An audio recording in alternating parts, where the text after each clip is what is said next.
سننا چاہتے ہیں بتا دوں، یہی دہلی کی زمین ہے اور غریب نواز سرکار کا بیٹا خواجہ بختیار کاکی اپنی چوکھٹ پر موجود ہے۔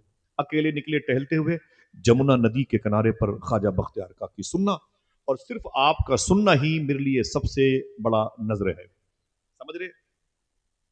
بس آپ بیٹھے رہے، مجھے لگے کہ یہاں گلدستے رکھے ہوئے ہیں۔ خواجہ بختیار کاکی رضی اللہ تعالیٰ عنہ جب نکلے نا تو جمنا ندی کے کنارے پر پہنچ گئے۔ جب جمنا ندی کے کنارے پر پہنچے تو ایک بوڑھے پنڈت جی کو دیکھا۔ وہ پنڈت جی بیٹھے ہوئے تھے، ان کے ہاتھوں میں کپ کپاہٹ تھی، اور قریب میں جوان جو لڑکے تھے پنڈت جی کے آس پاس، وہ لوگوں کو نہلا رہے تھے، جسے ہندی میں اشنان کرانا کہتے ہیں۔ سرکار بختیار کاکی نے کہا کہ پنڈت جی یہ کیا ہو رہا ہے؟ بولے یہ جمنا کا پانی ہے، ہم اشنان کرانے والی ٹیم کا حصہ ہیں، لوگ نہاتے ہیں۔ تو فرمایا آپ کے ہاں تو کوئی نہیں ہے، ان جوانوں کے پاس تو بھیڑ لگی ہوئی ہے۔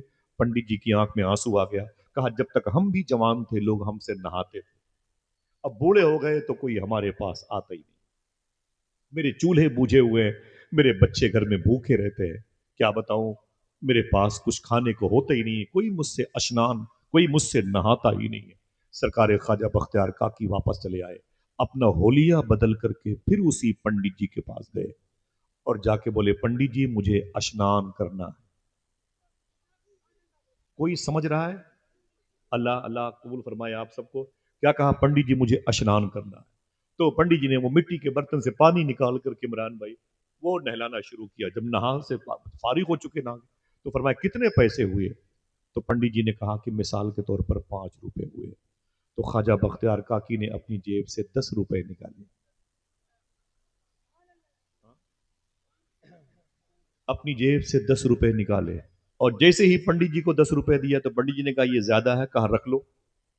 پھر دوسرے دن آئے، پھر گئے نہانے کے لیے، پھر جب نہایا کتنے پیسے ہوئے؟ کہا 5 روپے۔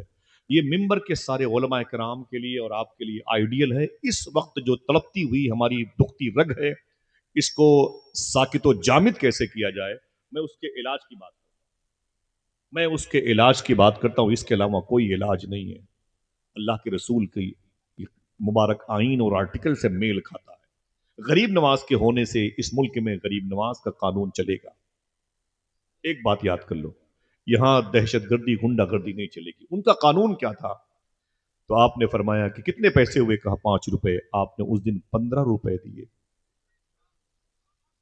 کبھی دیا ہو تو جانوں؟ ہاں پنڈت جی بولے پھر 15 روپے؟ بولے کوئی بات رکھ لیجئے۔ پھر آئے، پھر نہاتے رہے، ایسے نہاتے رہے، کبھی 10 کبھی 15 کبھی 20 کبھی 25، پیسے بڑھاتے رہے بڑھاتے رہے بڑھاتے رہے۔ ایک دن پنڈت جی مہرولی شریف خواجہ بختیار کاکی کی خانقاہ کے قریب سے گزرے۔ جب قریب سے گزرے نا تو بھیڑ بھاڑ دیکھی مسلمانوں کی، تو پوچھا کہ بھئی کیا بات ہے، یہاں پر بھیڑ کیسی ہے؟ تو مسلمانوں نے کہا اندر ہمارے بابا خواجہ بختیار کاکی کی چوکھٹ ہے، گدی لگی ہوئی ہے، ہم ان کی زیارت کو آئے ہیں۔ کہا زیارت مطلب درشن کو؟ کہا درشن کو آئے ہیں۔ کہا ہم پنڈت ہیں، ہم ہندو مذہب کے ہیں، تو کیا ہم بھی ان کا درشن اگر کرنا چاہے تو کر سکتے ہیں؟ لوگوں نے کہا بالکل، وہی شعر، یہ رحمت کا ہے دروازہ، یہاں تالا نہیں لگتا، کھلا رہتا ہے پانچوں وقت میں خانہ محمد کا۔ آپ نے کہا بالکل آئے، بالکل آئے۔ اندر تشریف لے گئے تو پنڈت جی نے دیکھا تو یہ تو وہی بزرگ ہیں جو روز میرے ہاں، کوئی اور ہے، روز میرے ہاں اس مطلب نہانے کا لفظ زبان پر آئے گا تو سردی لگے گی، سمجھ رہے ہیں؟ اس درد میں نہیں بولتے، روز میرے ہاں نہانے کے لیے آتے تھے۔ اتنا سنا نا تو خواجہ بختیار کاکی نے کہا کیا؟ تو پنڈت جی نے کہا اپنی آنکھیں مین کر کے بابا آپ تو وہی ہو جو روز میرے ہاں نہاتے ہو، اشنان کرتے ہو، 5 کی جگہ 10 15 20 دے کے جاتے ہو۔ فرمایا پنڈت جی بیٹھ جاؤ۔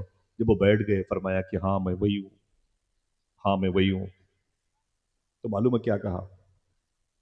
تو فرمایا کہ آپ تو مسلمانوں کے اتنے بڑے مہان ودوان آدمی ہیں، اتنے لوگ آپ کے پیچھے ٹہلتے ہیں، آپ کے فالوور ہیں، آپ میرے یہاں اشنان کرنے کیوں آتے تھے؟ خواجہ بختیار کاکی نے ایک جملہ کہا، فرمایا کہ جب میری پہلی ملاقات تھی تو آپ نے کہا تھا کہ میں بوڑھا ہو گیا ہوں، میرے ہاتھوں میں کپ کپاہٹ ہے، میرے گھر میں کوئی نہاتا ہی نہیں ہے، میرے یہاں کوئی آتا ہی نہیں ہے، میرے چولہے نہیں جلتے، میرے بچے بھوکے رہتے ہیں۔ صاحبو اگر دل کہے تو سبحان اللہ کہنا۔ خواجہ بختیار کاکی نے فرمایا پنڈت جی تمہارے گھر کے چولہے کو جلانے کے بہانے سے ہم نہانے کے لیے جاتے تھے۔ اللہ اللہ اللہ، ہائے ہائے، سمجھ رہے ہیں آپ؟ سبحان اللہ سبحان اللہ، اس مشکل دور میں، ہائے ہائے اس ہائے اختلاف، ہائے، انتشار، سبحان اللہ، افتراق، کرب اور درد کے دور میں